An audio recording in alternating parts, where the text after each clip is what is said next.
हमारे YouTube channel divine astro में हम अब एक बार फिर अपने सभी दर्शकों का, अपने सब्सक्राइबर का हार्दिक स्वागत करते हैं, अभिनंदन करते हैं। क्षमा प्रार्थी हैं हम कि एक लंबे अंतराल के बाद कुछ व्यक्तिगत कारणों से और कुछ हमारे प्रोफेशनल रीजन से एक हमारे YouTube चैनल के लिए एक लंबा अंतराल हो गया। एक लंबे अंतराल के बाद हम अपना वीडियो आप तक पहुंचा पा रहे हैं और हम पूरी आशा करते हैं, आपसे अपेक्षा करते हैं कि आप अपना पूर्ववत सहयोग बनाए रखेंगे और इसी तरह से हमारे चैनल को, हमारे इस YouTube चैनल को मोटिवेट करते रहेंगे। तो दोस्तों, आइए हम अपने चैनल की फिर से एक शुरुआत करते हैं रक्षाबंधन के महापर्व के साथ। दोस्तों, रक्षाबंधन का पर्व एक ऐसा पर्व है जिसमें बहुत सारी भ्रांतियां भी होती हैं जनमानस के बीच में। सोशल मीडिया भी इसमें काफी एक अपनी महत्वपूर्ण भूमिका निभाता है और इसके साथ ही कई बार कंफ्यूजन की स्थिति भी पैदा हो जाती है कि हमें किस तरीके की विधि के अनुसार रक्षाबंधन करना चाहिए या किस मुहूर्त में हमें रक्षाबंधन करना चाहिए। पहले हम संक्षिप्त में आपको रक्षाबंधन के बारे में बताना चाहेंगे। एक सामान्य सी जानकारी हम आपको देना चाहेंगे कि प्रत्येक हिंदू माह का नामकरण किसी ना किसी नक्षत्र विशेष के नाम पर रखा जाता है। बहुत बड़ा ये एक हमारी जो संस्कृति है, हमारे जो पंचांग है, हमारी जो ज्योतिष है, उसका मैं एक बहुत बड़ा सिद्धांत आपको बता रहा हूं। ऐसे ही नहीं होता है कि श्रावण मास आ गया, फाल्गुन मास आ गया या माघ मास आ गया। पूर्णिमा के दिन जो भी नक्षत्र व्याप्त होता है, अमूमन एक ही नक्षत्र व्याप्त होता है प्रत्येक वर्ष, और उसी के आधार पर हमारे हमारा जो माह होता है, हिंदू माह होता है, उसका नामकरण होता है। तो श्रावण मास की पूर्णिमा चंद्रमा के नक्षत्र श्रवण से युक्त होती है। आप देखेंगे कि श्रावण मास की पूर्णिमा के दिन चंद्रमा का नक्षत्र, जो कि बड़ा सशक्त नक्षत्र माना जाता है, शुभ कार्यों के लिए बड़ा महत्वपूर्ण माना जाता है, इस श्रवण नक्षत्र से युक्त होती है श्रावण मास की पूर्णिमा। इसीलिए हम इसे श्रावणी पूर्णिमा कहते हैं, जिसे हम भाई बहनों के स्नेहिल महापर्व रक्षाबंधन के रूप में मनाते हैं और श्रावण मास को वर्ष पर्यंत के लिए अलविदा कह देते हैं। महापर्व रक्षाबंधन का स्वरूप भी बड़ा ऐतिहासिक रहा है, आध्यात्मिक भी रहा है। रक्षाबंधन के बहुत सारे ऐतिहासिक प्रमाण मिलते हैं, बहुत सारे वैदिक प्रमाण मिलते हैं, जिसके आधार पर यह कहा जा सकता है कि आदिकाल से ही रक्षाबंधन का पर्व मनाया जाता रहा है। लेकिन फिर भी इसको मनाने के कारण, देखिए, हम रक्षाबंधन का पर्व मनाते हैं, लेकिन हमको इसके रीजन भी पता होने चाहिए। खासतौर पे जो हमारी नई पीढ़ी है, इसे जानकारी होनी चाहिए कि सिर्फ धागे बांधने से या चांदी और सोने की राखी बांधने से भाई बहनों का यह स्नेहिल पर्व मनाया नहीं जाता, बल्कि इसके पीछे बहुत बड़े लॉजिक हैं, बहुत सारे रीजन हैं। तो पुराण हमारे कहते हैं कि जब राजा बलि ने तीनों लोकों पर अपनी विजय पताका फहरा दी, तीनों लोकों पर अपनी विजय प्राप्त कर ली, तो समस्त देवतागण विचलित हो उठे। तब मजबूरी वर्ष भगवान विष्णु ने वामन अवतार लिया और राजा बलि, जो कि बड़े दानी थे, महादानी थे, उनसे कहा कि दक्षिणा स्वरूप तुम मुझे 3 पग मात्र जमीन दान दे दो। महादानी राजा बलि ने सहजता पूर्वक स्वीकार कर लिया और भूमि को दान में देने की बात कह दी। लेकिन वहां पर थे भगवान विष्णु, जो कि वामन अवतार में थे। तो भगवान विष्णु ने अपने 2 पगों से तीनों लोकों को नाप लिया, अर्थात पृथ्वी, स्वर्ग, मह, जन और आकाश को नाप लिया और तीसरा पग, तीसरा पैर उठाकर राजा बलि के सर पर रख दिया। राजा बलि हतप्रभ हो उठे। उन्हें समझ में आ गया कि ये जो ब्राह्मण है, ये कोई सामान्य नहीं है। इसलिए उन्होंने हाथ जोड़कर भगवान से क्षमा मांगी। लेकिन भगवान विष्णु ने, जो वामन अवतार के रूप में थे, राजा बलि की कलाई पर रक्षा सूत्र बांधते हुए उन्हें पाताल लोक का राज्य प्रदान कर दिया। और मान्यता है कि यहीं से रक्षाबंधन का पर्व मान्यता में आया, प्रकाश में आया, और यहीं से सूत्रपात हुआ भाई बहनों के इस स्नेहिल महापर्व का। इसके बाद इसी दृष्टांत से प्रभावित होकर आपने देखा होगा कि पुरोहित या जो ब्राह्मण वर्ग है वो इस दिन अपने यजमानों की कलाई पर भी रक्षा सूत्र का बंधन करता है। उसके पीछे यही दृष्टांत कार्य करता है। रक्षा सूत्र के महत्व को भगवान कृष्ण ने भी अंगीकार किया था जब द्रौपदी ने चोटिल भगवान श्री कृष्ण की कलाई पर अपनी साड़ी का छोर फाड़कर बांधा था। तो इस प्रकार से स्पष्ट है कि रक्षाबंधन जो है वो एक आदिकालीन महापर्व है जिसकी आध्यात्मिक पृष्ठभूमि भी है और ऐतिहासिक पृष्ठभूमि भी है। तो दोस्तों ये था रक्षाबंधन। हम इसके बारे में हमने संक्षिप्त में आपको बताया। अब आते हैं हम रक्षा बंधन जो कि इस वर्ष 19 अगस्त 2024 दिन सोमवार को भाई बहनों का यह महापर्व मनाया जा सकेगा श्रावणी पूर्णिमा के दिन। देखना यह है कि इस वर्ष रक्षाबंधन भद्रा से युक्त है या भद्रा से मुक्त है। अब मैंने भद्रा का नाम क्यों लिया?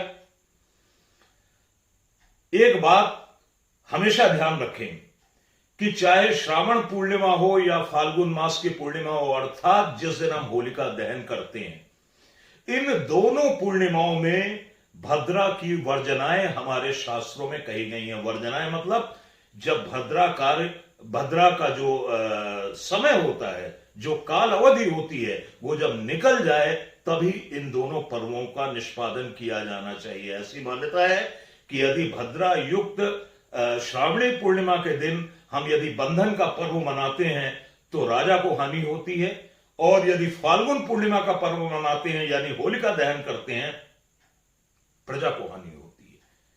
तो हम कहते हैं राजा को हानि हो या प्रजा को हानि हो, शास्त्र सम्मति यह है कि ये दोनों पूर्णिमाएं जो कि भद्रा से युक्त होती ही होती हैं। आप देखेंगे हमेशा इन पूर्णिमाओं में भद्रा कहीं ना कहीं व्याप्त होती है।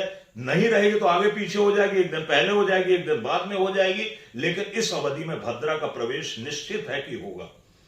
तो हमें भद्रा को अवॉइड करते हुए किस तरीके से इस वर्ष 19 अगस्त का रक्षाबंधन का पर्व मनाना चाहिए। हम आपकी बहुत सारी जो आपके मन में प्रश्न होंगे, बहुत सारी ऐसी आपके मन में बातें उठ रही होंगी रक्षाबंधन के पर्व को लेकर या रक्षाबंधन के दिन जो भद्रा व्याप्त है उसे लेकर, उसका निसंदेह ही हम एक निवारण करेंगे और आपको शास्त्र सम्मत और सटीक जानकारी देने का प्रयास करेंगे।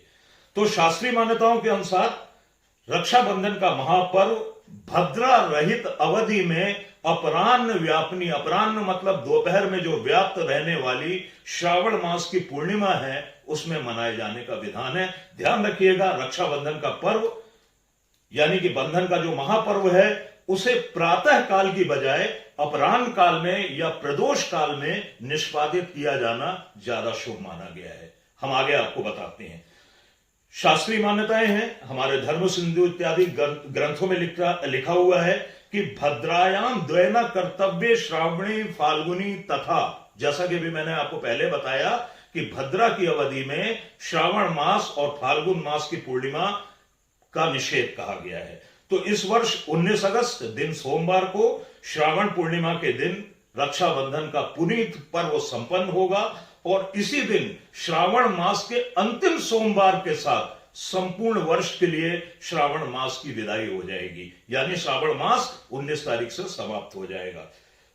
परंतु यहां पर एक प्रॉब्लम है कि 19 अगस्त को उदय काल से लेकर यानी कि सूर्योदय से लेकर दोपहर 1:31 तक भद्रा का संचरण होगा, यानी भद्रा व्याप्त होगी, यानी कि लगभग अपराह्न काल को स्पर्श करेगी 19 अगस्त की भद्रा।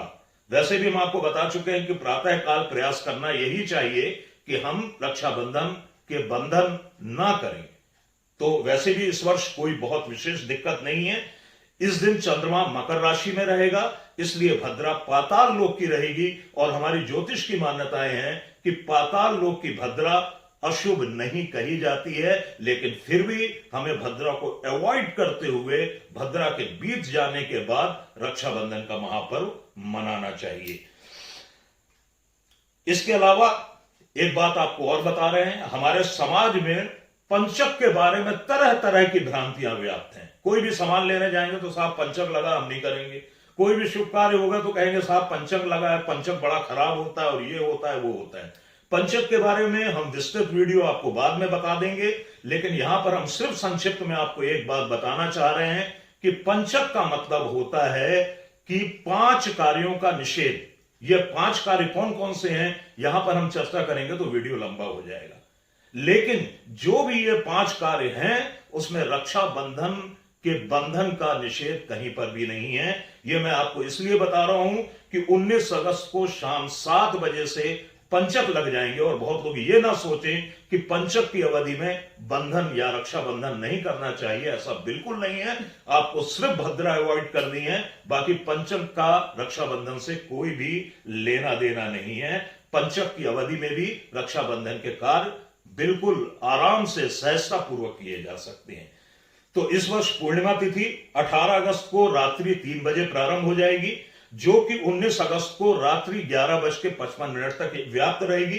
यानी कि इस वर्ष 19 अगस्त को पूर्णिमा तिथि प्रातः काल उदयकालीन होकर संपूर्ण रात दिन रहते हुए रात्रि 11:55 तक व्याप्त रहेगी, और उदय व्यापनी पूर्णिमा होने से 19 अगस्त दिन सोमवार को ही रक्षाबंधन का पर्व मनाया जाएगा, लेकिन यह पर्व का निष्पादन होगा भद्रा के पश्चात, यानी दोपहर 1:31 के बाद।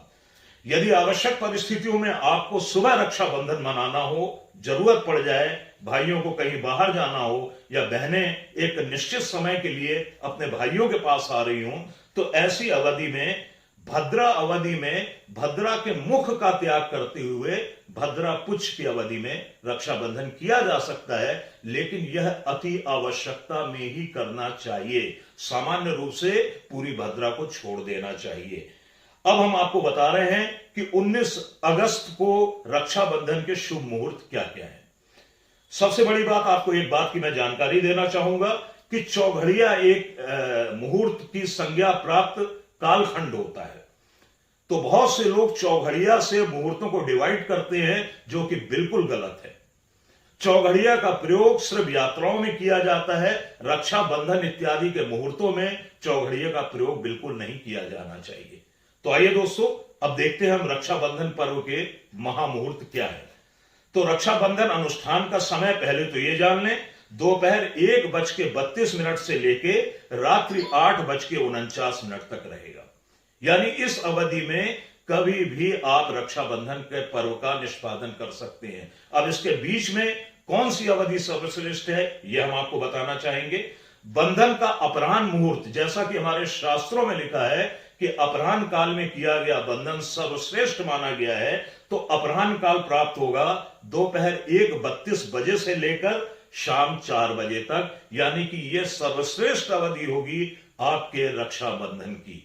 इसके बाद यदि यह टाइम आपका मिस होता है, भाई देर से पहुंचते हैं, बहनें देर से पहुंचती हैं, तो दूसरा महत्वपूर्ण कालखंड होता है प्रदोष काल। तो बंधन के प्रदोष काल का जो मुहूर्त है, शाम 6:35 से लेकर रात्रि 8:49 तक, हर शहर में लगभग इस अवधि में प्रदोष काल व्याप्त रहेगा, जिसमें आप बहुत आराम से उल्लासपूर्वक निश्चिंत होकर रक्षाबंधन का पर्व मना सकते हैं। फिर 8:49 वैसे भी रात हो जाती है, और ऐसी मान्यता है कि प्रदोष काल समाप्त होने के बाद रक्षाबंधन नहीं करना चाहिए। यहां पर हम आपको एक लाइन में बताएंगे कि प्रदोष काल कैसे निकाले। बहुत सरल सूत्र है। सबसे पहले आप अपने शहर का सूर्यास्त देख लें। सूर्यास्त आपको आराम से गूगल पे मिल जाएगा। इस सूर्यास्त में 6 घटी को जोड़ देने से उस शहर का प्रदोष काल निकल आता है। 1 घटी 24 मिनट की होती है, और 6 घटी जो है वो लगभग 144 मिनट की होती है, अर्थात 2 घंटे 24 मिनट की। तो आपको क्या करना है, आपको अपने शहर का सूर्यास्त लेना है। उस सूर्यास्त में आपको 2 घंटे 24 मिनट ऐड कर देने हैं, और वो आपके शहर का प्रदोष काल हो जाएगा, जिसमें आप इत्मीनान से, आराम से, बहुत अच्छे वातावरण में रक्षाबंधन के पर्व को निष्पादित कर सकते हैं, मना सकते हैं। तो दोस्तों, हमारा ये वीडियो आपको कैसा लगा, हमें कमेंट करके जरूर बताइएगा। अगले वीडियो में हम बहुत जल्द आपसे फिर मिलेंगे। तब तक के लिए राधे राधे, जय श्री कृष्ण।